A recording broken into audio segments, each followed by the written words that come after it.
Hello everyone, I'm Santier and welcome to the Wilderness Survival part of the Ranger part of my Guild Wars 1 skill review project. We have a lot of skills to go over, 40 in fact, so let's go ahead and jump right into it, starting with Apply Poison. Apply Poison is 15 energy, 2-second activation time, 12-second recharge. It is a preparation. For 24 seconds, foes struck by your physical attacks become poisoned for 13 seconds. I don't remember if this is physical attack damage types or if it works with elemental damage. I think it does, and I think it's just saying that your attacks, like your auto attacks or whatever, attack skills, those sorts of things. This is super cool because it works with any weapon. It doesn't require you to use a bow. So while the picture here, just to make it all big, shows an arrow, it works with daggers, it works with swords, it works with axes, it works with scythes. It's very versatile that way. Inflicting poison like that is really handy. This is kind of what I think of as the example preparation. It's the most straightforward. It's the clearest. It makes a lot of sense. Oh, yeah, I'm applying poison to my weapon. Now it inflicts poison damage. It inflicts poison on things. That's really cool. Apply Poison is... So, Wilderness Survival as a whole is a lot of utility stuff. So, it doesn't always get brought. It's very easy to say, I don't need anything from Wilderness Survival. I'm just going to throw all my points into expertise and marksmanship. That's totally valid, especially if you're going for some of the more skill, like attack skill-oriented bow builds. But Apply Poison is a super sweet skill to have, and I quite like it. That said, 15 energy is a little pricey. Preparations are a little clunky to work with in general because you have to spend time applying them. Does not work with Volley and Barrage, which I will mention ad infinitum about every single preparation because those skills are so freaking good. Here, you can hear my whole rant about Volley at the end of the marksmanship video. In terms of a rating, I'm really torn on Apply Poison. It's somewhere... I'm going to give it a 4. 4 is a little generous. I don't really bring it that often, but it's super sweet. It can work with anything, which is really cool. So I like it more than it deserves, I suppose. So it's probably more of a 3, but I'm being generous and giving it a 4. It might have the restriction that you have to use like physical damage types of piercing, blunt, or slashing. That's not a huge restriction. I just don't remember for sure. I could go test it, I guess. Yeah, okay, you know what? You know what? Okay, we're going to go ahead and go test it. Take away the rubric. We're going out this way. I do not need Beast Mastery skills on my bar. Because of where we're going, I want to, just before I step outside, I want to scroll all the way down to a couple of other skills just to make this kind of not the most awkward thing. And I want the skill I never bring. Good. Okay. Let's go test this. Are there any gargoyles? No. Okay. This is not a great place to try to test it because we have a bunch of friggin' elementals that are immune to the effect. Let's just leave from Ascalon City. There's some Devourers and Gargoyles and stuff there that I can test this with. I imagine it works, but honestly, the wording is a little suspect to me, so I really do want to verify this. It's important to me to make sure that I understand exactly how the skill works. Again, it's not the biggest deal, but it's also not hard to test, so... So, just to give you an idea of how preparations work, you have to spend 2 seconds activating it, which is kind of a pain. There's nothing that can... Okay, there's an elite skill that can extend their duration, but there's nothing like a bow of preparations. There's some Devourers right here. So yes, this is a lightning bow, so it does work even with elemental damage, which is the relevant thing that I wanted to test. Let's go ahead and go back to our temple here. It hasn't really changed a whole lot, but I was just curious. I wanted to check in on that to see if it worked that way. I thought it did, but it never hurts to confirm things, because there are some things that do specifically care about you dealing physical damage types. So let's go ahead and go back here. Down another little... Ooh, let's go ahead and float at the edge of this thing. Okay, let's go ahead and bring this back up. And let's talk about barbed arrows. So barbed arrows is 10 energy, 2-second activation time, 12-second recharge, preparation for 24 seconds. Your arrows cause bleeding for 13 seconds. You have minus 40 armor while activating this skill. So, minus 40 armor means you'll take double damage from things that care about armor. This might seem like a really weird clause. Like, bleeding is actively worse than poison because it just deals less damage, right? It's minus 3 pips of degen as opposed to minus 4. There are some things that obviously that care about bleeding, but here's the thing. Barbed Arrows was a bit of a late introduction to Ranger anyway. It came out in a later... Was it Factions or Nightfall? I want to say... I can sort this by campaign, which is obviously going to blend stuff up quite a bit. Okay, so yeah, it looks like it was introduced in Nightfall. So it was added quite late to the profession. And Ranger traditionally has been really bad at inflicting bleeding. It's gotten a lot of options as the game has gone on. There's not really good reason to inflict bleeding. Like, I'm not going to pick Barbed Arrows over Apply Poison. It does inflict a bit of additional damage, which is nice, I guess. Although, as you just saw with me trying to go out to find enemies to apply poison to, those elementals are immune to poison and bleeding. They're non-fleshy. So poison, bleeding, and disease are all in that same category if they don't affect non-fleshy enemies. So legitimately, apply poison is probably better than Barbed Arrows most of the time because it hits harder. Just a poison is a more powerful condition. The minus 40 armor is to kind of account for the fact that Rangers are bad at bleeding. Are supposed to be. Not that being bad at inflicting bleeding really matters a whole lot. So I don't really know why this skill exists, if I'm being honest. It's kind of overshadowed by Apply Poison. It's a reasonable concept, but I don't know. It's kind of a weird oddity. One of the things, by the way, that you'll notice about Ranger that I did not mention during the main thing, I'm going to give Barbed Arrows... I'm going to give it a 2. It's just... I don't think it's good enough for most use, but like I don't hate running it in like too badly, but yeah, I'm just never going to pick it. Ranger cannot inflict Deep Wound. That's just an attribute of the Ranger. It's just missing that. So that's something that sets it apart from Paragons. Paragons have Spears, which is another ranged attack. Attacking weapon that can inflict Deep Wound quite a lot of different ways, as it turns out. I don't know why bleeding is a thing that Rangers couldn't do, and then they started introducing as a thing that they could do. It was just a whole... It's a weird theming thing, and I kind of would have preferred them either stick with a theme or not have had it in the first place, but whatever, it doesn't matter. Rangers are good at inflicting bleeding with traps, however, which I actually like the distinction between traps and arrows, so that's another strike against Barbed Arrows from a flavor, Narvazodal sort of standpoint. Narvazod is a term coined by Vernacular Games, which I'm a sort of contributing partner to, that's talking about non-mechanical elements of a game. That's not like the core theme, but it's things like descriptions and lore and sound and environmental art and all that sort of stuff. So traps are something that is a prevalent part, or yeah, a relatively prevalent part. You can see a couple others here, Dust Trap and Flame Trap further down the list currently. They're an aspect of wilderness survival.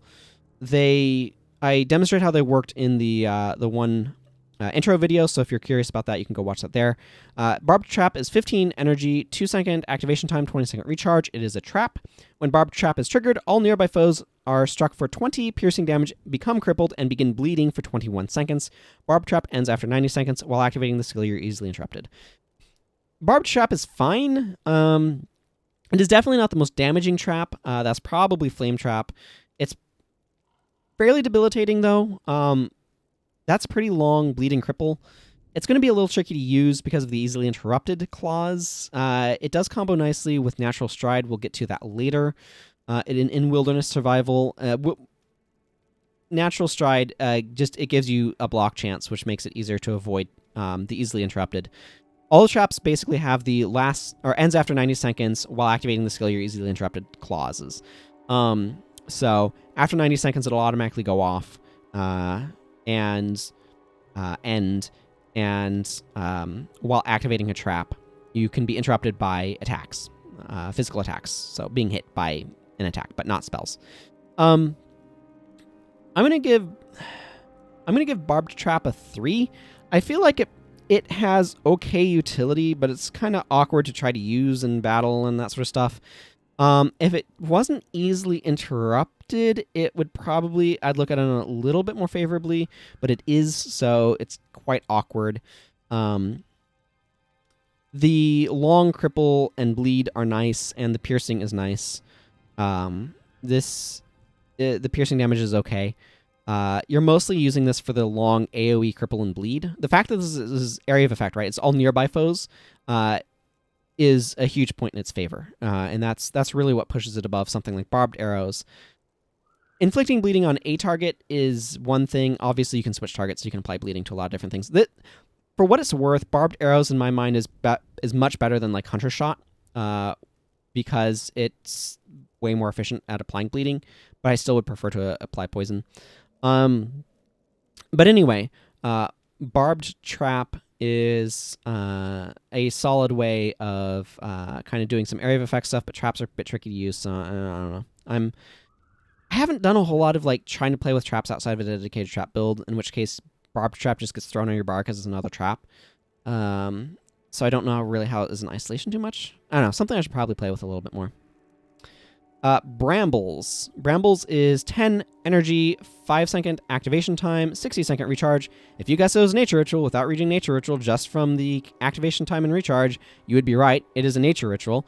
You create a level 8 spirit. Non-spirit creatures that are knocked down in its range take 5 damage for some reason and begin bleeding for 17 seconds. The spirit dies after 126 seconds. So that 5 damage is very nominal. It does not really matter. They begin bleeding is obviously bleeding is whatever. It's a bit of additional damage. It does last a decent period of time. Of course, this affects you, so you probably don't want to bring this in an area where there's a lot of enemies using Giant Stomp. Those enemies are usually immune to knockdown, and obviously they make you start bleeding, so that's terrible. I don't generally want to run Brambles. I'm going to give this a... I'm going to give this a 2. I don't like it very much, because I don't think it's great, but it's a cool, unique effect, and I like what it's doing that way. So in factions, the Warden enemies in the Echovold Forest use Brambles and Lacerate, and then some knockdown skills. So you can try to combo around it that way, make the bleed more damaging, have additional ways of inflicting knockdown to trigger it off of Brambles. Knockdowns are generally good. The fact that this allows you to turn every single knockdown skill into +5 damage and inflict bleeding is really cool, but it's just so clunky to work with. Again, all of the nature rituals are badly damaged by PvE being typically a much more mobile format in terms of the battlefield than PvP is, so that's just kind of what's going on here. Choking Gas.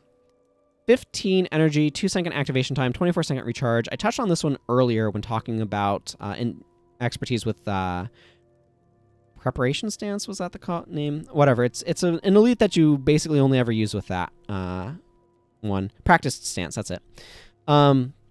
Practice Stance makes preparations last longer and recharge in half the time.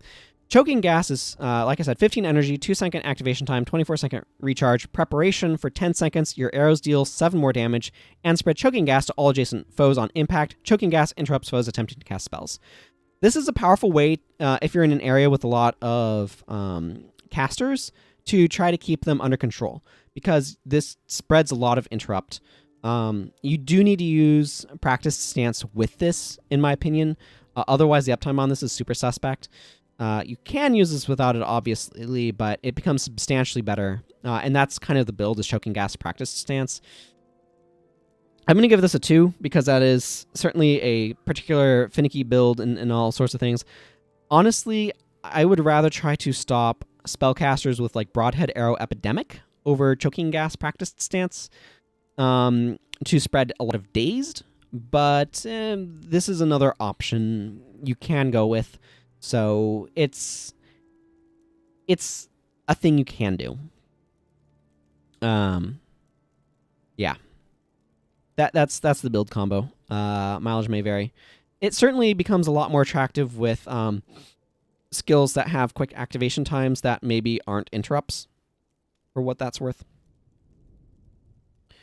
Because they become interrupts, obviously. Choking Gas is very powerful against casters, though. It should be stated. It's just the fact that it's a preparation, which doesn't work with Volley and Barrage, and does not have very good uptime and whatnot. That kind of damages it. So, Conflagration. So, fun fact, see Greater Conflagration right here. If you were to guess that Conflagration came first, you'd be wrong. Greater Conflagration was the original skill, and then they introduced Conflagration later. I don't know if Conflagration was a cut skill that they then reintroduced, and that's where the Greater Conflagration name came from. But yeah, Greater Conflagration is first. Anyway, what Conflagration does is it's 5 energy, 5-second activation time, 60-second recharge for a nature ritual. Create a level 8 spirit. For non-spirit creatures within its range, all arrows that hit strike for fire damage. The spirit dies after 126 seconds. I don't know why you'd bother with this, to be perfectly blunt. So if I want to be specifically inflicting fire damage with my arrows, I'm going to want to, I don't know, bring a fire bow rather than an awkward skill like this. I could see maybe using this in an area with like fire-resistant gear, like maybe Mantra of Flame or something, where you're expecting a lot of rangers shooting at you, like maybe some parts of Korna or Consulate Docks, but that's really suspect. In my opinion, those areas are just not typically that difficult anyway. I'd rather bring shields up to mitigate that damage, is what I'm saying. The Warrior Shout from Tactics. So, I don't know why this exists. This is a 1 for me. I don't have a reason why I want to bring this. I don't want to bring it to make my arrows deal fire damage. I would rather use Kindle arrows down here, which is a preparation that makes your arrows deal fire damage, or just use a bow that deals fire damage. A fiery bowstring. Boom. Problem solved. I don't, like, if I want to make my enemy's arrows deal fire damage, I'm scratching my head, like, how many arrows are happening? So anyway, I'm not excited by this skill at all. Drider's Defenses. 5 energy, 60-second recharge stance. For 10 seconds, you gain 75% chance to block attacks and 55 armor against elemental damage. This is more exciting on non-rangers. That armor against elemental damage is, whoo boy, that's a hefty amount of armor there. Keep in mind, 40 armor will have damage, so that will more than have the damage that you take from elemental sources.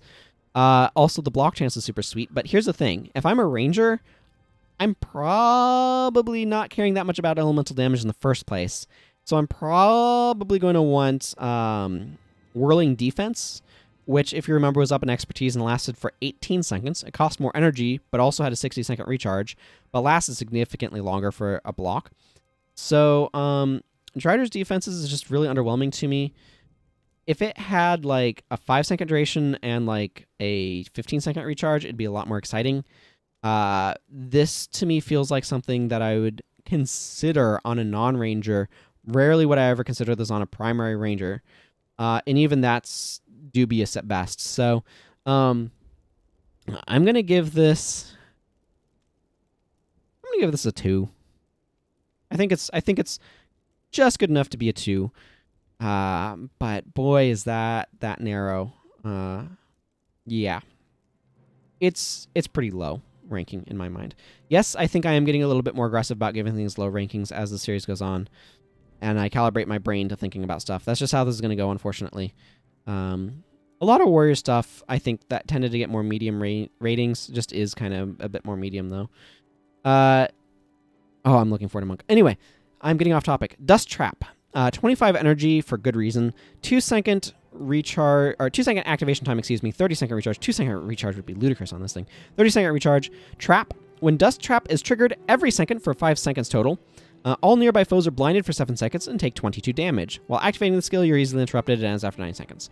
So, Dust Trap along with Flame Trap and Healing Spring is technically a trap too. We'll get to that later. And I think I'm not sure if there's another one that does this, but these are pulsing. They don't all, like, its effect doesn't all happen at once. It happens continuously for a short period of time, in this case 5 seconds. This is very powerful. The blind is very strong. The damage is nice, but this is a big area of effect blind, which is really cool. but it is very expensive with a long recharge. I'm going to give this a 2. The reason why is I think that this is a very strong component of a trap build, but I would not bring this outside of a trap build. The energy cost is just way too high. The recharge is just a bit too long. In that trap build, it's strong, but like outside of it, it's just a bit too clunky to use. I would rather use Throw Dirt. That's the problem. Throw Dirt is 1 second activation time, 5 energy as opposed to 25, still 30-second recharge, touch skill. It blinds for 12 seconds at 12 expertise to target foe and adjacent foes. Obviously, its range is not quite as big. It doesn't have any damage. The damage on this is nice. The fact that it pulses is beneficial, but this is a bit much, I feel, to bring outside of a trap-specific build. So that's kind of where we're at with it. Equinox. So Equinox is 10 energy, 3-second activation time, 15-second recharge, elite nature ritual. Create a level 8 spirit. Spells cast within its range that cause overcast cause an additional 10 overcast. This spirit dies after 126 seconds. Okay, so this basically makes overcast more severe, which, I mean, sucks for elementalists, but they should not be having too many skills on their bar that causes this. This combos really nicely with the Mesmer fast casting elite, Arcane Linger, if I remember correctly. That makes all spells cause 10 overcast. This would make them cause 20. You're going to shut yourself down super fast that way. I'm going to be honest, though. While overcast and making it more severe is really powerful, it's just not a mechanic that comes up that much. Like, this would be perfectly fine as a non-elite, and I still wouldn't bring it. So, I'm giving this a 1. I think it's a fine design space to kind of explore, but, like, so bluntly, for me to be interested in this, it would have to make spells always have overcast. Like, if this was like spells cast within its range have 1, 3 overcast, maybe have the overcast amount scale with Wilderness Survival from like 1 to 5 or something, or like 0 to 5, where it would always staple overcast onto all spells rather than spells that have overcast being more severe. That would be a lot more interesting. That would be a lot more powerful. That would be considered running, like, legitimately. If it was like 3 seconds of overcast at like 11 Wilderness Survival, like 13 Wilderness Survival for 4 seconds, and like 16 for 5, that could be really strong, because you're basically going to make casters shut themselves down if they're not careful. Your own casters are going to have to be really careful. You're probably going to want to try to find ways of healing that are not spells and stuff like that, which exist. It's very finicky. Like, healing signet goes up in value and stuff like that. Like, that changes the game. What this does is just super underwhelming. So, like, I don't know. Like, overcast just doesn't come up often enough for this to matter, is really what it comes down to. Overcast just does not come up enough. I don't even notice this when the AI uses it, to be blunt. I noticed Arcane Linger the other day. Boy, howdy did I. But this doesn't really matter to me. Famine. 10 energy, 3-second activation time, 15-second recharge, elite nature ritual. Create a level 8 spirit. Whenever a non-spirit creature in its range reaches 0 energy, that creature takes 30 damage. The spirit dies after 78 seconds. So this is a 2. This is a very solid 2. I'm not going to bring this casually, by which I mean just like in any build, but in the energy denial build, this is very powerful. You only need the 1, obviously, but if you are specifically trying to deny your opponent's energy, this adds damage to that denial. That makes it more powerful. This is an extremely powerful skill in that sort of configuration, so I would absolutely consider running Famine in that scenario. I'm not going to run this outside of an energy denial, like a dedicated like energy denial build, just because it's just not effective enough. But, you know, inside that area, that energy denial build, this is really cool. This combined, so enemies that use this were farmable outside Harvest Temple with some Mesmer skills, Sympathetic Visage and Ancestor's Visage, that cause a lot of energy loss when things attack you. And that was really cool. Famine was a skill that was part of that farm that the enemies used. You didn't use it, but the enemies set it up, and because it hit them too, that farm worked, and that was a really cool farm build that got wrecked by ArenaNet because apparently it was too sweet. ArenaNet has a history of trying to stop the most effective farms from happening. I understand it's an MMO, they want to control the economy, that sort of thing. If it were a PvE only game, I don't think they would do that, and I don't think they should do that. That's for a separate video entirely, but that was a really cool farm that worked on the back of Famine. But it's not at all good outside of energy denial builds. Flame Trap. 10 energy, 2-second activation time, 20-second recharge trap. When Flame Trap is triggered every second for 3 seconds total, all nearby foes are struck for 17 fire damage and set on fire for 3 seconds. Being set on fire for 3 seconds is obviously more valuable. If they stay in it for the full duration, they're going to be set on fire for like 5 seconds or whatever. Flame Trap ends after 90 seconds. While activating the skill, you're easily interrupted.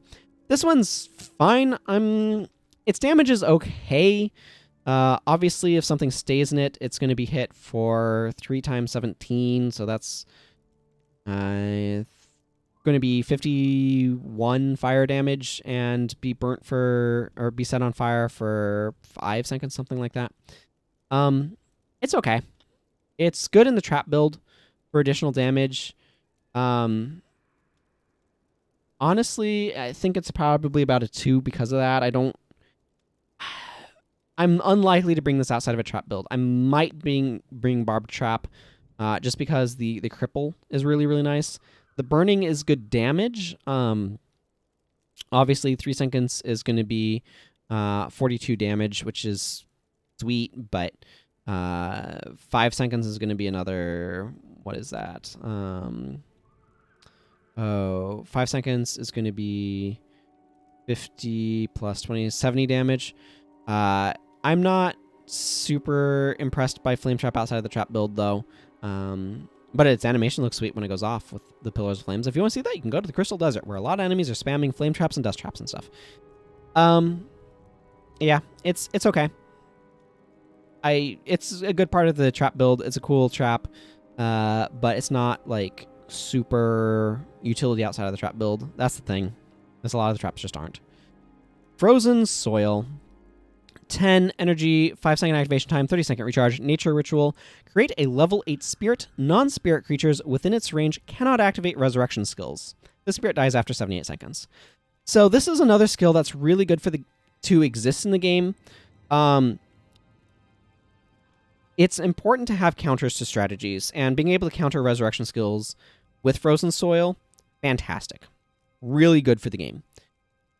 It's also really good for the game to have for enemies to use because it allows the enemies to be able to turn off player resurrection skills, which means you have to worry about Frozen Soil, you have to deal with it, or you're not going to be able to resurrect if you start dying. Which, hopefully you're not, but, you know, if you are, obviously it stops it, which can create party wipes that weren't going to happen otherwise. I think it creates some additional interplay. It means players have to worry about certain things. That said, in PvE, I'm not going to bring this. It's dubious to bring this against enemies that have resurrection skills, like Char that resurrect, because you want to be able to resurrect yourself too. And turning off your own resurrection skills is not worth turning off the enemy resurrection skills. I'd rather pay attention and interrupt the enemy resurrection skills than just saying, no, they can't work. So I'm going to give this a 101. Not because I think it's a bad skill, but because it's so narrow that it's narrow and so widespread in terms of its effect that it's not even the way that I want to counter the problem. And that's going to be the reason why I'm not going to bring this. I could see maybe side arguments for... but it's not even like... So the one place where I could see maybe wanting to use this is in the Desolation, but the thing is you're going to be in Giant Worms a lot of the time where you cannot use this skill. There's enemies there that have resurrection skills that are super obnoxious, but you can't use the skill where you're Giant Worm, so meh. Yeah, Frozen Soil. Super great for the game. It's really good that it exists. I don't want to bring it in PvE. Greater Conflagration. 5 energy, 3-second activation time, 15-second recharge. Like I said, this came before regular Conflagration. It is an elite nature ritual. Create a level 8 spirit. For non-spirit creatures within its range, all physical damage is fire damage instead. The spirit dies after 126 seconds. So this converts all physical damage, so that's going to be piercing, blunt, and slashing damage to fire damage. There are reasons why you want to do this. For example, you know that will be fire damage, so you can prepare armor against fire damage. Rangers are going to be taking elemental damage instead of physical damage. They have plus 30 armor against that damage, so they will take substantially less damage. Greater Conflagration also pairs with Winter, which is down here. We'll talk about this later, but this makes all elemental damage cold damage. Greater Conflagration is just a gimmick. I'm not going to bring it for myself. Again, if I want to deal fire damage, I'm going to bring things like a fire damage weapon. I can see bringing it with Winter for that combo to make all damage cold damage. That way you can specifically bring like Mantra of Frost. That's a thing that people have gimmickly done in like Hell's Precipice and stuff. That's questionable. I'm going to give it a 2 just because you can try to build around this more as a defensive thing, but that's super suspect in my mind. So I'm just generally not going to use this. Nature Ritual, obviously, pain in the butt to bring with you, yada, yada, yada. It's okay in very specific circumstances, but it's just not worth an elite slot most of the time. I'm going to be blunt, it's just not worth an elite slot. It's a cool mechanic, though. It is a cool mechanic. And I need to stop babbling. So let's move on to Healing Spring. Healing Spring is 10 energy, 2-second activation time, 20-second recharge. It is a trap. For 10 seconds, all adjacent allies are healed for 51 health every 2 seconds. While activating the skill, you're easily interrupted. This does not have an activation clause, like it activates after a certain period of time. This just starts going right away once it finishes. It also has a much smaller area of effect adjacent allies, so that's something to keep in mind. This is technically a skill that can heal your party or any of your allies, but it is awkward to use. It is a lot of healing. It is 510 health if you stand in it. No, wait, it's 51 every 2 seconds, so it's a little bit slower. It's 252 health at this. Yeah, 252 health, or 255 health. Excuse me. I knew I was saying something slightly wrong there. Anyway, for its full duration, the fact that it's every 2 seconds is a little cumbersome, but whatever. This one's okay. It's a 3 for me.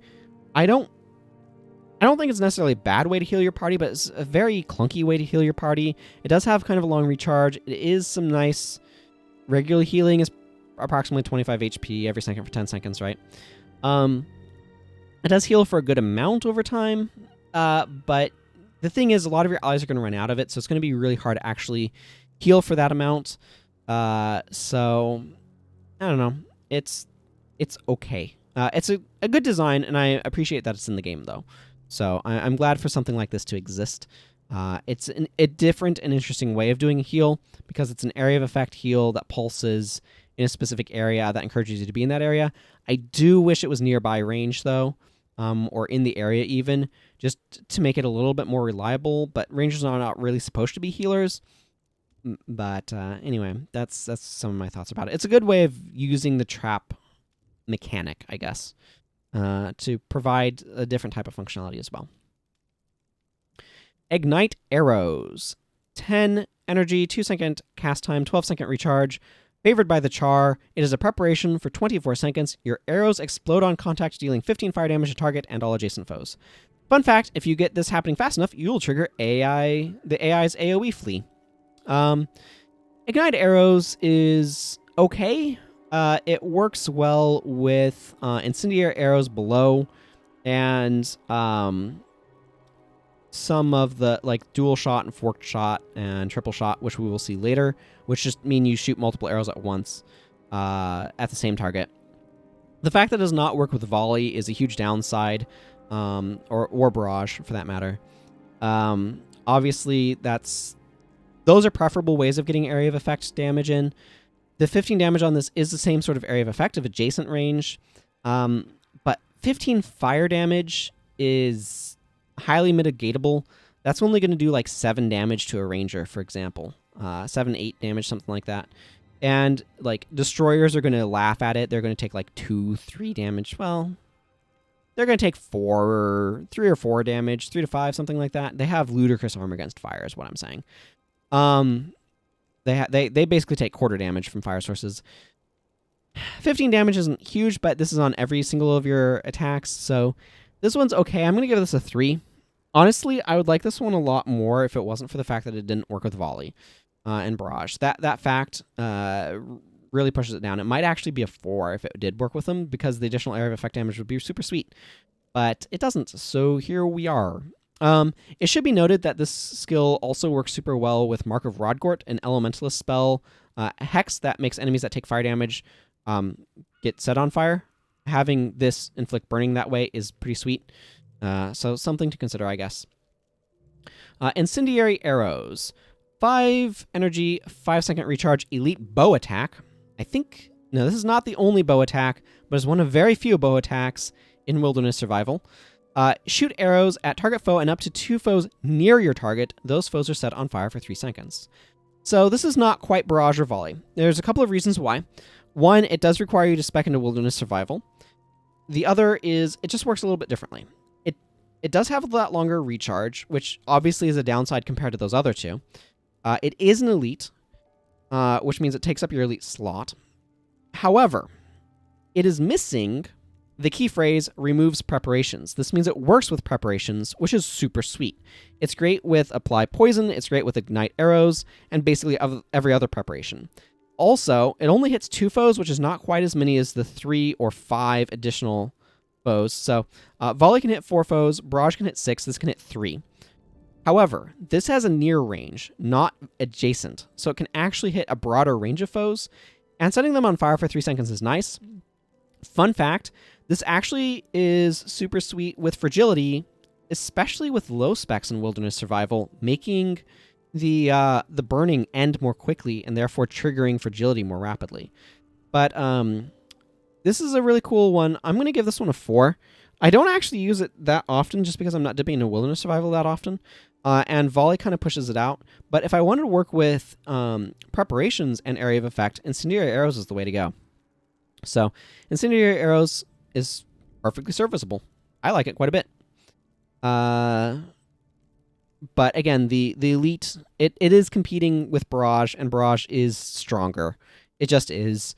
It doesn't have as big of an area of effect, but it can hit more foes, and it does a bunch of plus damage with a much, much, much shorter recharge. In fact, the biggest thing that makes Barrage significantly better than this, honestly, is the 1-second recharge as opposed to 5 seconds. If this was like 3 seconds, it would be a lot more palatable. But here we are. It's a solid skill.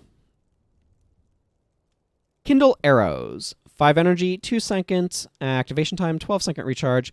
Preparation. For 24 seconds, your arrows deal fire damage and hit for an additional 20 fire damage.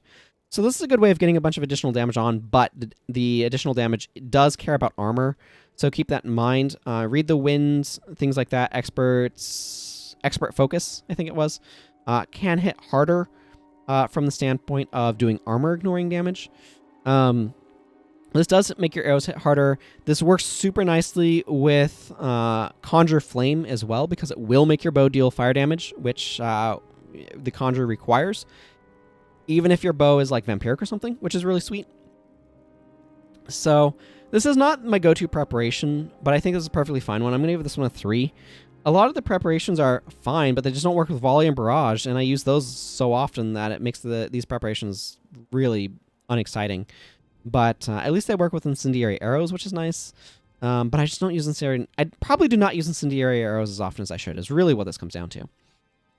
But, you know, if I want other elites... Again, Volley is just so useful because it's not an elite area of effect. So, Kindle Arrows, it's fine. Melandru's Arrows. This is OG. This is from Prophecies. It's 5 energy, 2-second activation time, 12-second recharge. You'll see why I mentioned that in a moment. It's an elite preparation for 18 seconds. Whenever your arrows hit, they cause bleeding for 21 damage. And if they hit a target who is under an enchantment, they do plus 24 damage. So the reason why I mentioned this being OG and all that sort of stuff, and the fact that it has like a shorter duration than a lot of them, like you've noticed a lot of the preparations last for 24 seconds and have that 12-second recharge. This lasts only for 18.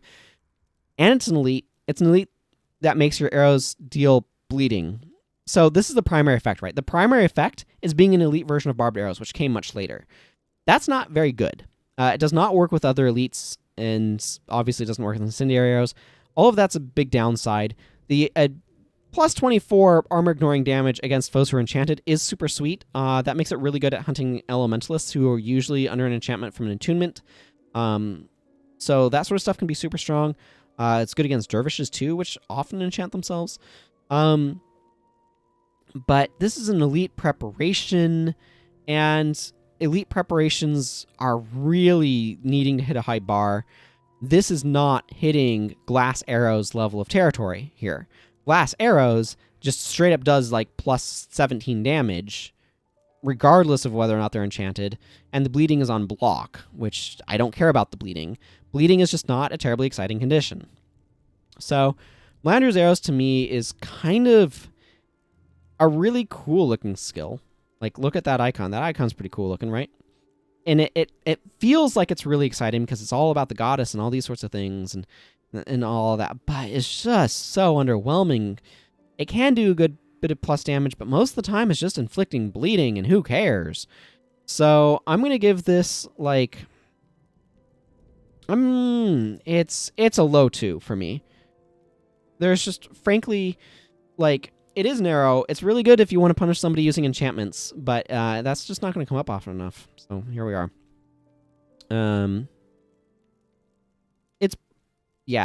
It really the biggest thing against it. It's an elite preparation, and your area of effect is going to be volley, and that removes it, and that's really the biggest strike against Melander's Arrows, quite bluntly.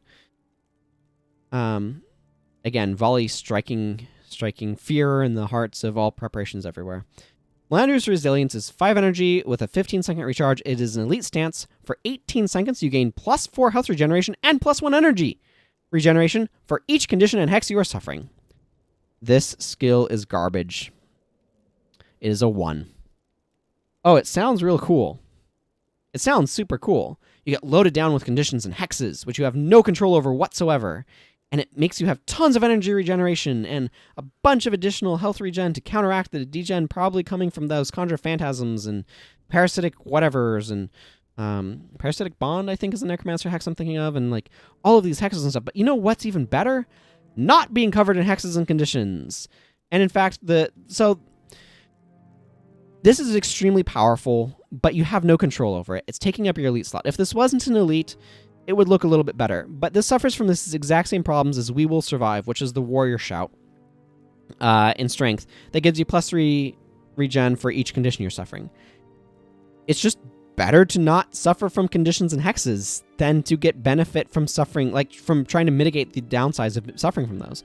This is better in the sense that it gives you energy regeneration, which is super sweet, but it's really dubious energy management. Like, I'm not managing my energy by being covered in conditions and hexes and using Melander's Resilience. I don't have control over whether or not I'm covered in tons of hexes and conditions. And the AI, my companions, are probably going to be loaded out with skills to remove those things because they're stopping me from being as effective as I want to be. So Melander's Resilience, it sounds really cool. It's catered towards like your Conjure Phantasms, your Parasitic Bonds, your Sufferings, your Bleeds and Poisons and Diseases. It's catered towards saying, I can withstand these things, and I can come out really strong in the face of them. The picture might look a little wonky small size, by the way. It's like somebody standing in a forest or something. It's a really cool, powerful-sounding skill, but the practicalities of it working are just so bad. Like, this is dubious to run even if it wasn't an elite. And as an elite, it's completely nonsensical to run. So this is a bad skill. Because, again, you want to remove conditions and hexes from yourself that your AI companions that you're probably playing with, or your human companions, frankly, are probably going to try to remove conditions and hexes from you. So, yeah, don't use this. I guess you could theoretically try to work this with some Necromancer stuff or Monk stuff that transfers conditions to you as some form of, like, weird energy management with conditions, but that's very questionable. You can use this as a secondary. That is a build you could try, being like Monk, Ranger, speccing into... Oh. Yeah, because you could get away with, like, 8 Wilderness Survival is probably fine. So you could go 8 Wilderness Survival to get this almost 100% uptime and draw conditions and just Load yourself up with conditions and Melander's resilience to be your energy management. I guess technically you could do that. That sounds interesting to try, but honestly really bad. So I wouldn't recommend it, but yeah. Yeah, you really want your elite as a monk. So spending on energy management is something you can do, but yeah. So that's my thoughts on Melander's resilience. It's a very dubious, questionable skill at best. The effect sounds really cool. It looks really powerful on its surface because you imagine best case scenario, you're loaded up with these things that your health regen is overcoming, and you're gaining tons of energy. What you're spending that on, I don't know, but this is not going to work out very well most of the time, and you're better off trying to bring stuff to remove all of those hexes and conditions, particularly like Antidote Signet, another ranger skill we'll see when we get to know attribute that removes conditions from you very effectively.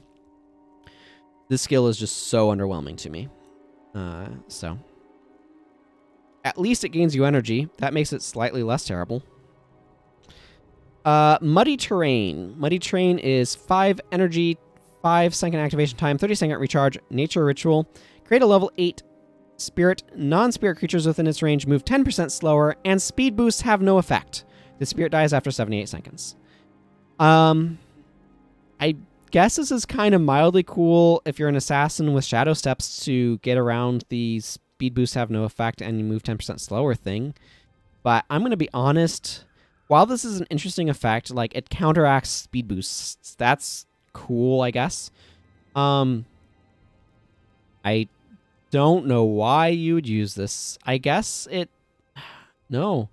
Like, I don't know why you would use this. It just basically means nobody can run faster, and everybody's a little bit slower. But the little bit slower isn't the relevant part. It's the nobody can run faster part that really matters.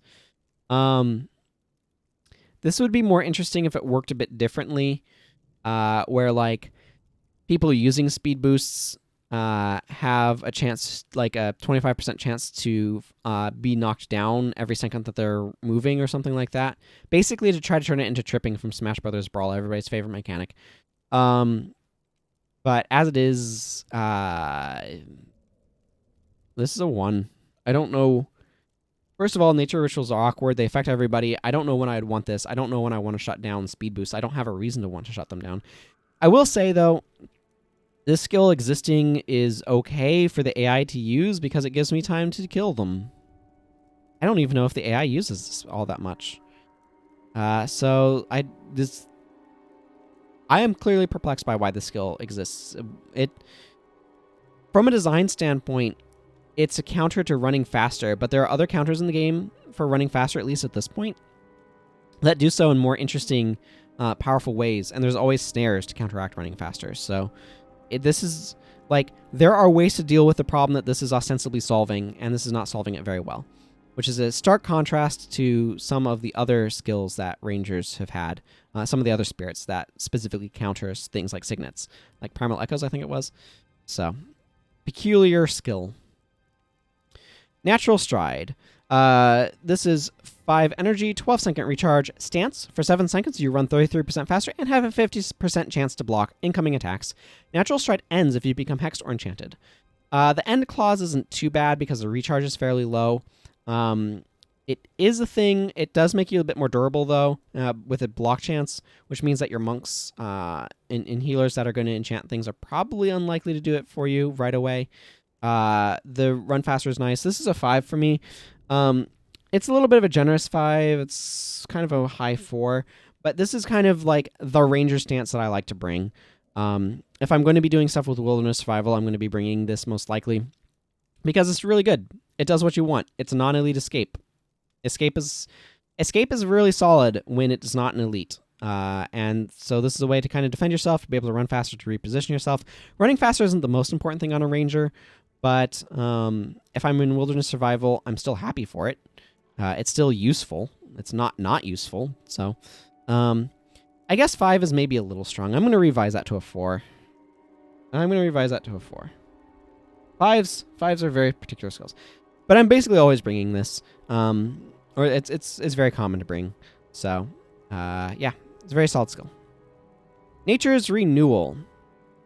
So, This one I'm going to have to talk about what it means to maintain enchantment, but let's go ahead and read it. It is 5 energy, 5-second activation time, 60-second recharge, nature ritual, create a level 8 spirit for 126 seconds. Enchantments and hexes cast by non-spirit creatures take twice as long to cast, and it costs twice as much energy to maintain enchantments, and it dies after the 126 seconds as you would expect. I don't know why it says 126 seconds in there twice, but...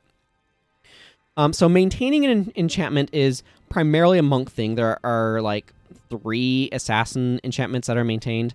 What it does is it gives you -1 pip of energy regeneration in exchange for the enchantment lasting indefinitely. It doesn't have a specific end date or end time. But that pip of energy regeneration is the cost to maintain. So when it says it costs twice as much energy to maintain enchantments, what it means is those maintained enchantments have -2 pips of energy regeneration instead of -1. Those are going to cut down from your natural energy regeneration, and they can go negative. You can have negative energy regeneration. It goes to probably like -10, at which point you're losing so much energy. You're losing like 3 1/3 energy per second. You're going to be out of energy very quickly that way if you're not careful. But Nature Renewal is a way to try to counteract some of those things. It just deals with making enchantments and hexes slower to cast, which makes them easier to interrupt. It makes them clunkier to use. This is a very strong counter for those sorts of things, or not exactly counter. It's a strong way to create openings with those sorts of things. It makes maintain enchantments more dubious, although they're already dubious often for reasons we'll get into when we talk about the monk. And making enchantments and hexes take longer to cast does mean that some stuff might slip by that otherwise wouldn't, or you can interrupt stuff that otherwise would be hard to interrupt, things like that. But I'm going to be honest, this is just not great. I'm going to give this 101. It doesn't stop those things in an effective way, and we're in fact going to see another spirit later, Tranquility, which deals with enchantments significantly better. Making hexes take longer to cast isn't a huge deal because a lot of the good ones take a little while to cast anyway, so you can interrupt them. It creates better opening, I guess. I don't know. Like, from a design standpoint, there's no reason for me to use this in PvE. It's super clunky because it's a nature ritual, and I'm not needing to make those things take longer. I'm not needing to make energy enchantments more expensive to maintain, so I just don't have a good reason to bring this. So, Pestilence. 5 energy, 5-second activation time, 60-second recharge, nature ritual. Create a level 8 spirit. When any non-spirit creature within its range dies, conditions on that creature spread to any creature in the area already suffering from a condition. The spirit dies after 78 seconds. This is a 2. I'm not going to bring this just willy-nilly, but in a build specifically trying to apply a lot of conditions. So a fragility build this might be okay with. More often this is going to be good on a condition specific, like specifically a condition pressure build, because it does mean that you're probably going to have at least one condition on things. Area is like, yeah, in the area is pretty good. This does mean stuff will spread, and that can be quite powerful. It works nicely with like toxicity.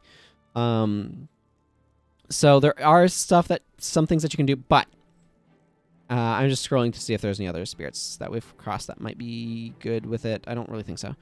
In Wilderness Survival. Here's the thing. Actually, it works nicely with Edge of Extinction from Beast Mastery as well as Toxicity from Beast Mastery. But Pestilence is Nature Ritual. I don't really need this effect most of the time. I would rather use Epidemic to spread conditions around. It's a Mesmer skill that copies conditions from the current foe to all foes adjacent to it. Pestilence is a very clunky skill to use because it's a nature ritual, etc. All the downsides of nature rituals apply here, obviously, and the upside of spreading conditions is just not one that I'm looking for most of the time. So, it can be a useful part of some builds, but I'm not really going to be using it. Piercing Trap. 10 energy, 2-second activation time, 30-second recharge. Trap. When Piercing Trap is triggered, all nearby foes are struck for 41 piercing damage. Any foes with cracked armor are struck for an additional 51 damage. Piercing Trap ends after 90 seconds while activating the skill user is interrupted. This is a really good part of the trap build because it can deal 92 damage if you are getting cracked armor on enemies. If you're not getting cracked armor, this is super not exciting and not worth it. In my opinion, 41 piercing damage is nice, but the condition application and stuff of the other ones is better. I'm going to categorize this as a 2. If you are getting cracked armor and in the trap build, I think that this can be quite good because it does do a lot of damage in a fairly large area of effect, but otherwise I'm not going to bring it. Poison Arrow. Oh, Poison Arrow. 5 energy, 1 second recharge, elite bow attack. If Poison Arrow hits, your target becomes poison for 17 seconds. This is the biggest reason to run barbed arrows over apply poison, because this allows you to be able to apply both poison and bleeding at the same time. That said, I'd rather just run apply poison and hunter shot or something to apply bleeding without using my elite slot. This is not... Okay, so this skill is really cool. This is not an elite. Cut the duration in half and make it non-elite, and then we're talking a skill that could potentially show up maybe. As an elite, this is just not good enough to use. I'm going to give it a 2 because it does do something. It's an attack skill that does do something that's not bad at poison stuff, but this is so not worth your elite slot. This is very, very, like, this is a 1.5 with the 0.5 being it does technically do a thing. This is such a bad skill. I'm just rounding it up to 2. Be nice to it. So here's the thing. Afflicting poison is nice. There's lots of ways rangers can inflict poison, such as Poison Tip Signet, which we'll get to in a moment, or apply poison. I mean, those are the kind of the main ones. I guess marksmanship doesn't really apply poison in and of itself. Just scanning through to make sure that that's accurate. Yeah. So you're not really applying poison outside of Wilderness Survival. But here's the thing. Apply poison is just basically better than this. You take 3 shots with this, apply poison, energy cost met. So I don't want to ever bring this. So this is an important lesson. Your elite skills need to be able to compete with your other elite skills, but they also need to be able to compete with all of your other skills. And this loses to apply poison. It loses to Poison Tip Signet, for crying out loud. So I don't want I don't want Poison Arrow. It looks sweet though. The icon is amazing. It's just the effect is just not good enough. Like, okay, so the way to make this good is if it did plus damage to enemies that were already poisoned. Then it was a decent amount, like 15 to 20, somewhere in that range. Then I might actually consider it, because you can apply poison to them and then you can start dealing damage to them with Poison Arrow. But as it is, it's just so underwhelming as an elite. It's so underwhelming as a non-elite, quite bluntly, that I'm not going to ever use it. Poison Tip Signet. 1 second activation, 6 second recharge, Signet, no energy cost, etc. For 60 seconds, your next attack also inflicts poison for 14 seconds. So, this one is like a 3, I guess. It's a fine way of inflicting poison. It doesn't require energy, which is nice. It works with any profession. Just your next attack, auto attack or attack skill, whatever, will inflict poison for 14 seconds. Doesn't have any energy cost. This is better than Poison Arrow as far as I'm concerned. So Poison Tip Signet is perfectly fine. It's not exciting. I'm going to want to apply poison more often than this most of the time if I'm going to be trying to inflict poison, or I'm going to be causing poison with Necromancer stuff or whatever. I'm okay with this, but it's just it is a little clunky to use, and I'm not that excited about inflicting poison. It's a perfectly fine skill. That's really what it comes down to. I do wish it was like a 1/4 second activation. 1 second is a little bit long. And I don't think it would make it especially overpowered if it was a 1/4 second. So, it's a good skill to exist, though. It's a useful signet. And I appreciate its presence in the game. Quickening Zephyr. I should actually point out, because this does work with Volume Barrage, I believe it only applies to the first arrow, and not all of them. I want to note that before I move on. Okay, Quickening Zephyr.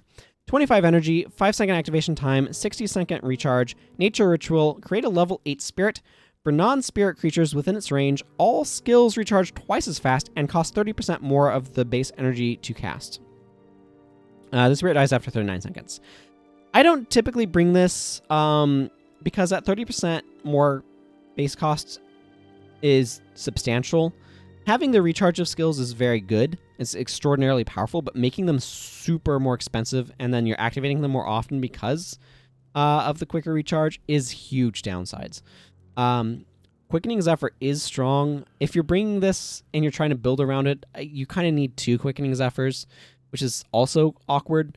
Fun fact, this skill is super amazing with the PvP version of Signet of Spirits, which gains you energy if you're in earshot of a spirit, because it makes that recharge faster, and half the time, in fact, is a spirit to register for it, so it makes that recharge quickly and give you a lot more energy that way, and it's a super cool synergistic combo for energy management. Signet of Spirits is a completely different skill in PvE, a much more powerful skill overall, but in this case, it's kind of silly or kind of amusing that it kind of switches that functionality. There are other energy management elites that you could work with this. Offering of Blood comes to mind. But you are going to need to consider how you're dealing with your energy. This works really well with Signets because Signets don't have an energy cost to increase. This is a build around me. This is a 2. Keep in mind, AI sometimes likes to use this. Be very careful with your skills in that case. And recognize that your monks and whatnot, your healers are probably going to be running out of energy very quickly. Just be very considerate of it. It's a cool effect to be in the game, though. Quicksand. 10 energy, 5-second activation time, which is unusual for an Elite Nature Ritual. Usually those are 3. 30-second recharge. Like I said, Elite Nature Ritual, create a level 8 spirit. All non-spirit creatures within its range lose 1 energy each time they attack or use a skill. The spirit dies after 78 seconds. This is actually kind of useful in the Energy Denial build. Actually, Quickening Zephyr is useful in the Energy Denial build as well, because it makes everything more expensive. And whatnot. But Quicksand does cause you to lose a lot of energy. You'll be surprised at how quickly your energy just kind of stays in place or goes down when this is out. This is a 2, though.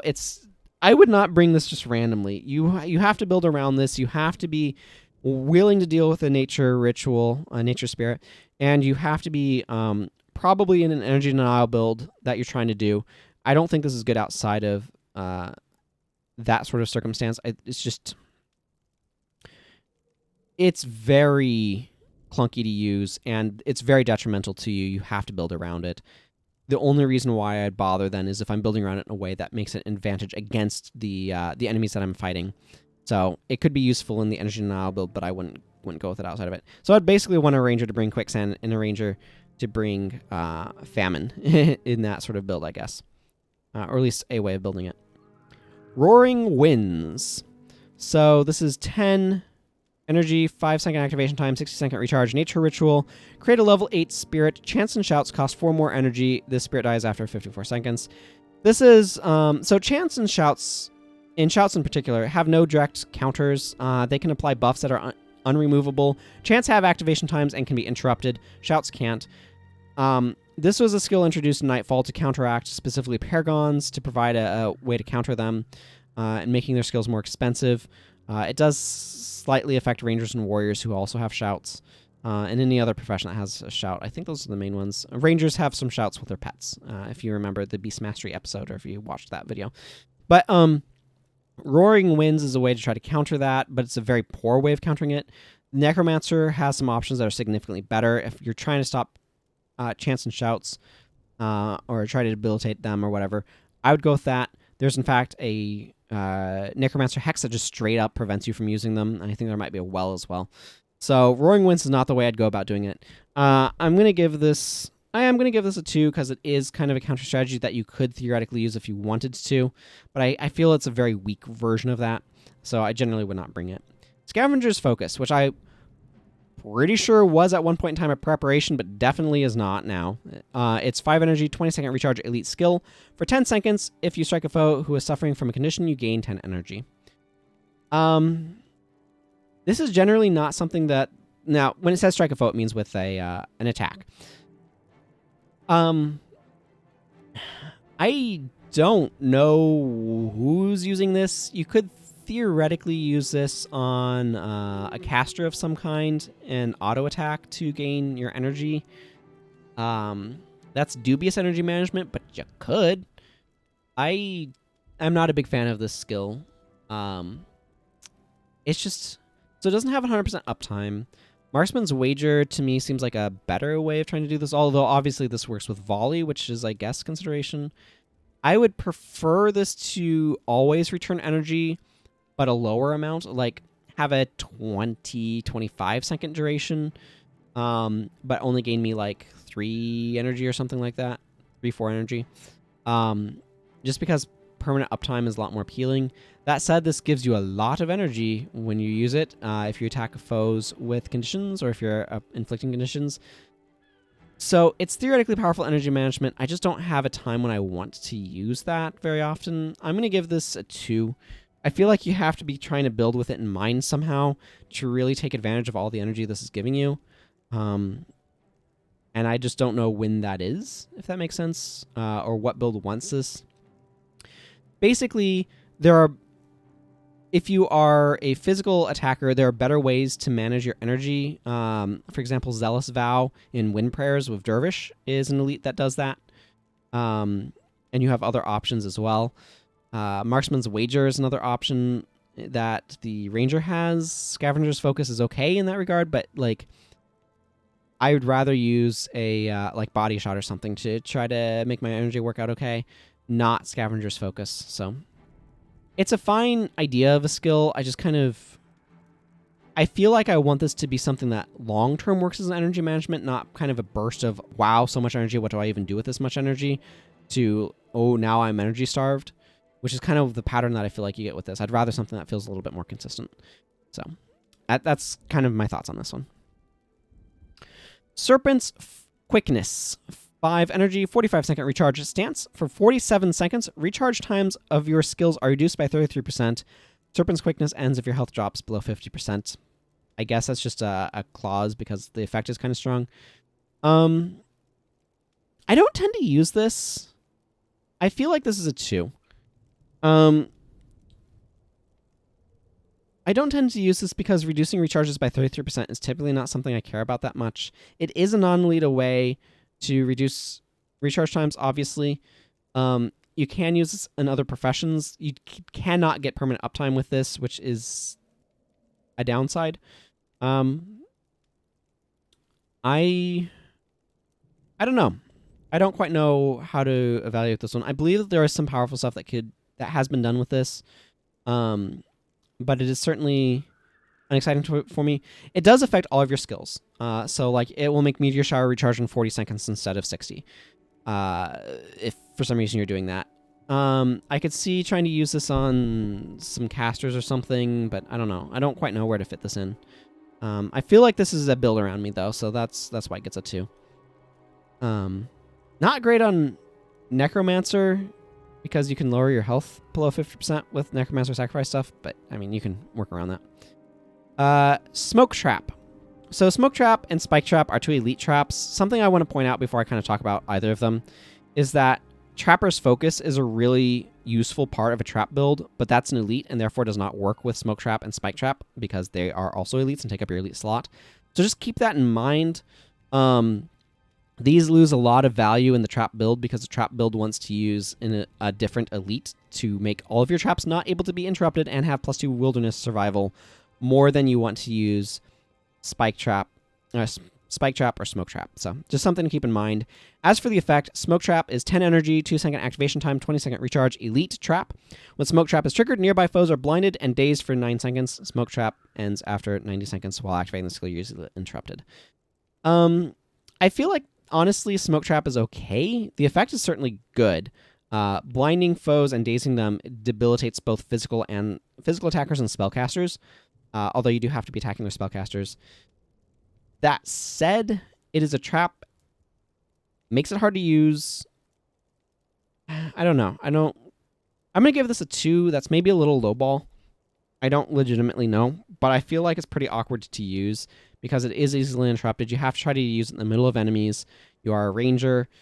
Traps are overall kind of awkward in PvE anyway, and the fact that it's elite really damages it as well.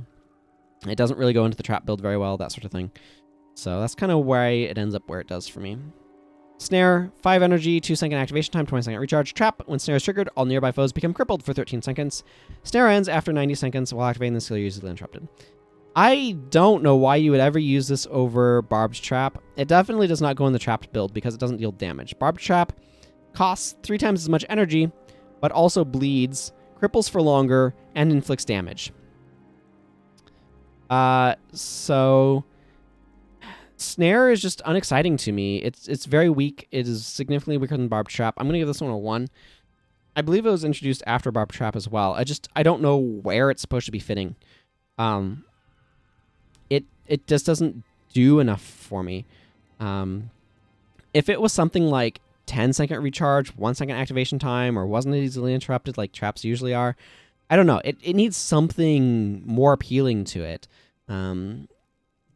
Again, Barbed Trap is my preference over Snare. Technically, I guess you could use Snare on Ranger secondaries without the energy costs mitigating effects of expertise, making them much closer in energy cost. But I don't know when or why. So it's a sort of design that it needs a little bit something more to it than just inflicting crippled in a big area of effect. Because Deep Freeze exists, for example, and stuff like that. So I'm not excited by Snare. Spike Trap. Stuff that I said about Smoke Trap. You can go back there if you want. But basically, doesn't work with Trapper's Focus. Huge downside because it's elite. 10 energy, 2-second recharge, 2-second activation time, 20-second recharge. Elite Trap. When Spike Trap is triggered every second for 2 seconds total, all nearby foes are struck for 34 piercing damage, become crippled for 21 seconds, and are knocked down. Spike Trap ends after 90 seconds while activating the skill usually interrupted. I believe the 2 seconds, the pulse there, is actually new, relatively speaking. But basically, this is going to... So does this happen, and then happen, and then happen? Does this hit 3 times, or just 2? It certainly is a really powerful effect when it goes off. A bunch of piercing damage, crippling them, and knocking them down. Knocking them down means they're probably going to be trapped in this for the remaining pulses. So this is going to be 100 piercing damage. Just to touch over. Like 102 piercing damage, which is very powerful. But it is a trap. It's a bit awkward to use. I'm going to give this a 3, though, because I think the effect is quite strong. I'm not likely to use it very often, but I kind of want to give it a little bit of a try now after reading about it. I do feel like you have to use it carefully and whatnot, but that effect is very strong. So nearby knockdown like that is super, super sweet. So I'm actually going to throw it on my bar. After we go through Wilderness Survival, I'm going to hop to the Great Temple of Balthazar and test out Spiked Trap to see how it functions. Storm Chaser. 10 energy, 20-second recharge stance. For 18 seconds, you move 25% faster, and you gain 4 energy whenever you take elemental damage. Obviously, you're using this as a speed buff. The taking elemental damage and gaining energy off of that is a nice bonus. This is quite long-lasting. That said, this is a 2 for me. I typically, again, Rangers don't need increased move speed buffs. I'd rather bring a natural stride for movement speed. It moves me faster, gives me some blocking. This is more for the 50% blocking than the move speed, in fact. I have used this when running, but that's the only situation in which I've really used Storm Chaser. It's just, I don't care about the energy gain. I don't have control over that. That requires enemies to deal elemental damage to me. So that's kind of questionable. So you're using it for a long-lasting move speed buff, and I feel like... So the problem is that the time that I would want that would be if I'm attacking in melee, but at that point, I'm probably doing other stuff, and I'm still happy for Natural Stride over this. So long-lasting like this just doesn't make a whole lot of sense. Run as 1 outplaces this if I'm doing stuff with pets, all sorts of things. So it's a fine skill for running, but otherwise I'm not really going to touch it. So again, if the energy management was somehow, if the energy management aspect of this was somehow more reliable, it would become a lot more appealing, but it isn't. And that would be more for Ranger secondaries that are casters. Like, if I'm a Mesmer and I'm bringing this to be able to regenerate my energy, for example. But I think that there's better ways to try to manage your energy than this. So, and then taking damage being hit in the face. So definitely not my preferred choice. Tranquility, 15 energy, 5-second activation time, 60-second recharge, nature ritual, create a level 8 spirit, enchantments cast by non-spirit creatures within its range, expire 44% faster, the spirit dies after 51 seconds. This is really good for counteracting protection prayers, which are monk enchantment spells that typically that provide protection effects. This makes those go a lot faster. It's definitely going to apply pressure to elementalists because you're making their attunements end faster. So in general, this is kind of a good way to try and counteract those, but it's a very questionable skill overall. I'm going to give this a 2. It is a good counter for enchantments, but it also means you have to build around the fact that enchantments end faster. It means you're going to want to prioritize things like weapon spells, stances, shouts, and chants, non-enchantment ways of protecting your party and supporting them, that belong to professions like the Ritualist and the Paragon, and stuff like that. In general, I don't want this effect because it harms me quite a bit, and I'd rather bring enchantment removal than just make enchantments end faster, if that makes sense. So I'd rather bring like Mirror of Disenchantment from the Mesmer that removes an enchantment, or if I'm really wanting to get rid of them, there's some assassin stuff that can work very effectively to remove enchantments. Necromancers can do that as well. So there are other options for dealing with enchantments that just get rid of them right away. This is super clunky. So I just don't favor this. The skill, it's an okay sort of countermeasure, but it's not the best countermeasure. There are much better ways of dealing with enchantments than just making them end faster, which again is harmful to you as well. Tripwire, 10 energy, 2-second activation time, 30-second recharge. It's a trap. When Tripwire is triggered, all nearby foes are struck for 17 piercing damage. Any crippled foes are knocked down. Tripwire ends after 90 seconds. While activating the skill, you're usually interrupted. This has a place in the trap build. The knockdown is sweet. The fact that's not an elite and does that is nice. The 17 piercing damage is cute, I guess. The fact that Barb's Trap does cripple foes, as long as this is getting applied and they're crippled first, then this works. That said, it is a little unexciting. The 17 damage is not why you're using this. You're using this for knocking down crippled foes. I'm going to give this a 2. It's a build around. I think it's okay. It can be made to work, but it's not exciting to me. So it's merely okay in the specific situation where you're getting crippled foes knocked down, but it's kind of hard and awkward to build around. So I'm not terribly excited by this skill. Troll Unguent. This is the Ranger's sort of main self-heal. It is 5 energy, 3-second activation time, 10-second recharge. Skill. For 13 seconds, you gain +9 health regeneration. That 13-second duration might seem a bit odd until you realize that it's the addition of its activation time and its recharge, so you can keep this up indefinitely with it.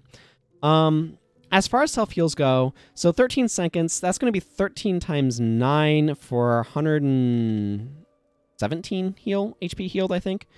No, that's not right. That's 18 times 13, so double that. It's gonna, it can heal for quite a lot, is my point. What is that, 234 health? Which is quite a lot of healing, quite bluntly.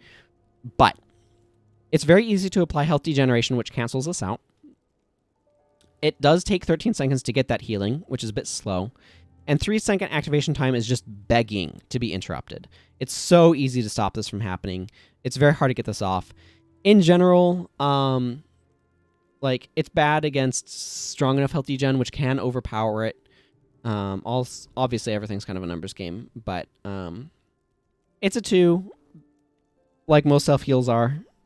Here's the thing. Usually I don't want my characters to bring self-heals. I want dedicated healers to be healing them, or like more powerful healing skills to heal them.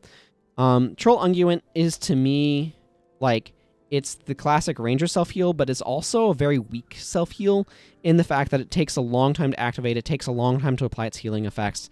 I don't like it much.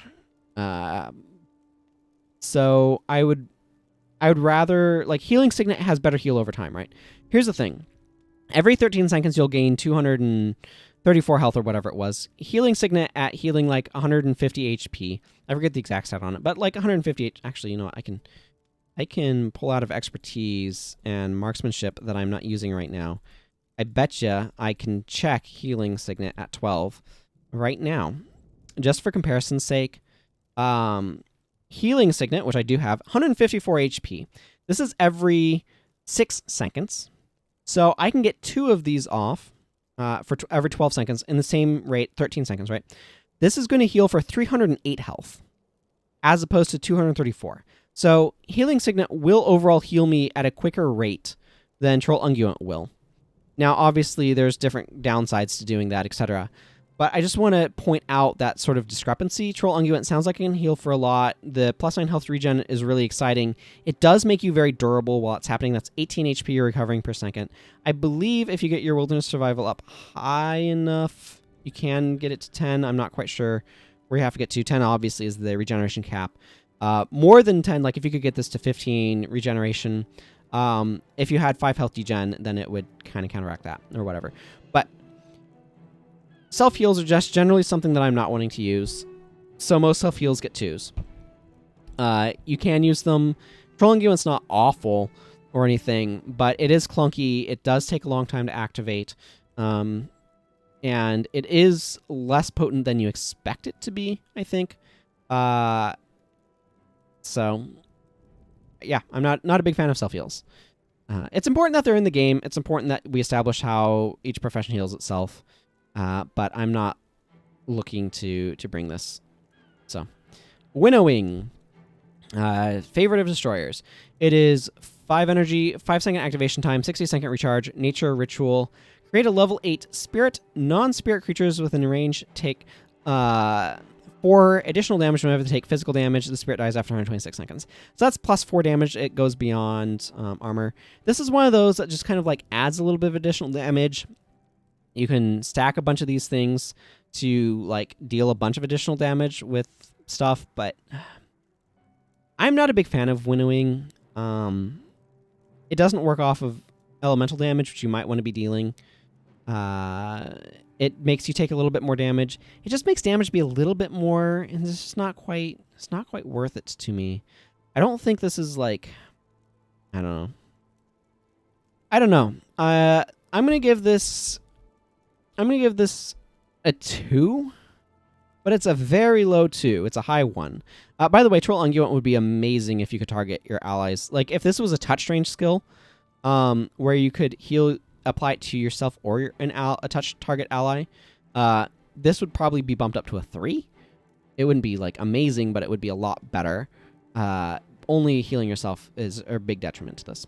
I just want to talk about the design aspect when I thought about it, but I was in the middle of reading Winnowing, so I want to get back to it. Okay, so anyway, Winnowing. Yeah, like a bit of additional damage is fine, but like this is not what I'm looking for. It's a nature ritual, etc., etc. Moving on. Winter. 5 energy, 3-second activation time, which is unusually short for a non-elite nature ritual. 60-second recharge. Like I said, nature ritual, create a level 8 spirit. For creatures within its range, all elemental damage is cold damage instead. The spirit dies after 126 seconds. So I mentioned this earlier. This is a 2. It combos with Greater Conflagration, which makes all physical damage fire damage, and then this makes all of that cold damage. You can do that if you're specifically trying to do some wonky thing with... this is going to adjust all of my skills. With, say... What? If you're trying to do stuff with like Mantra of Frost to be able to reduce the damage that you're taking in your party and gain energy and stuff... Mantra of Frost being a Mesmer stance that reduces incoming cold damage by 40% and gains you like 2 energy whenever you take cold damage. So you can do that for like damage mitigation stuff. It's a very suspect strategy. It does mean juggling a couple of spirits. It's a giant pain in the rear end in that regard. It does add a lot of it helps increase durability of your party, but it's a bit suspect. You can use Greater Conflagration, by the way, with the elemental... Oh, what do they call it? It's the Mesmer stance that gives you plus 40 armor against elements, but minus some armor. Elemental resistance, I think, but plus or minus 14 armor against elemental damage or whatever. You can use just greater conflagration with that and just get a bunch of additional armor against elements, have all of damage. That's not quite as good, but you gain some energy management if you're bringing winter and doing the Mantra of Frost thing. It's all dubious and questionable, but it's a thing that you can do, so I thought it was kind of worth mentioning. Now, before I go, I did want to check out how Spike Trap works. So we are going to pop ourselves over to the Great Temple of Balthazar and walk over to the Isle of the Nameless and check that out, because I am curious if it hits once or if it hits twice or 3 times. Given its wording, it sounds like it does twice, but I don't actually know, and I want to be sure on how it works.